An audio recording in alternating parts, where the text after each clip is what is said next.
something that you could use later on in your other classes, or maybe even in high school when you're working on some of your math assignments, how to use Python as a calculator, but especially using functions as part of that calculation. I'm going to drag the Python shell up here so that we have a better view of it. This is our interactive Python. This is where we're literally writing within Python program itself. Observe these three arrows right here, these three greater than symbols.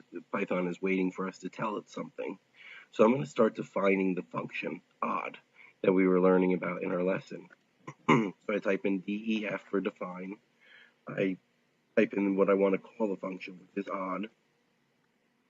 It's going to have one variable.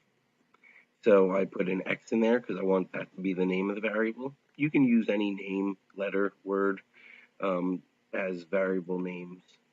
And I end it with a colon. All right, that's required on the first line to naming a function.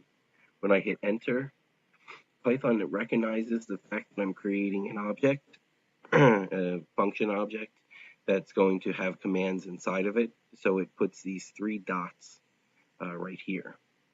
I hit the tab button so that we indent, and now any lines associated with this function will be typed in here. So I only have one line, which is our return statement, so I want to return the value of 3 times x plus 1, and I close that statement off, and I hit the enter button again. Now, Python still gives me 3 more dots, because it just doesn't necessarily know if we're done or not with this function. If I hit enter again, Python now understands, okay, this function's been created, there's nothing left with it, and it brings us back to the 3 greater than symbols. I can now start using this function. So I can go ahead and type in the words print odd, and let's say I want to calculate odd 10. Okay, so I put it in like that, and I hit enter, and I get the value out.